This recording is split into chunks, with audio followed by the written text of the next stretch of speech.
নমস্কার বন্ধুরা, শুভ দুপুর। আজকে শনিবার, নিরামিষের দিন। আমাদের বাড়িতে আজকে যা যা রান্না হয়েছে তোমাদের সামনে নিয়ে আসলাম।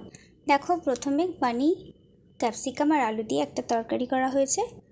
আর আছে লাউ দিয়ে, বড়ি দিয়ে, আলু দিয়ে একটা তরকারি, কাঁকরোল ভাজা আর ভাত।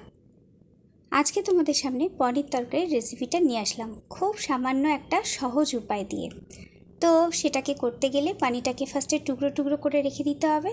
তারপরে আলু গরম জলে সিদ্ধ করে তুলে রাখবো। সাদা তেলেতে পনিরটাকে দিয়ে একটু অল্প অল্প ভাজাভুজি করে নিয়ে নামিয়ে নেবো। মিক্সচার মেশিনে টমেটো, শুকনো লঙ্কা, কাঁচা লঙ্কা, আদা সমস্ত কিছু দিয়ে পেস্ট বানিয়ে নেবো। তারপরে কড়াতে সাদা তেল দিয়ে আলুটা দিয়ে সেই পেস্টটা দিয়ে নুন, লঙ্কা, হলুদ গুঁড়ো সমস্ত কিছু দিয়ে জল ঢেলে দেবো। একটু পরে পনিরটাকে আর ক্যাপসিকামটাকে দিয়ে একটু চাপা দিয়ে রাখবো। ব্যাস, হয়ে গেল পনির তরকারি। ওকে, ভালো লাগলে চ্যানেলটাকে সাবস্ক্রাইব করে দিও। টাটা।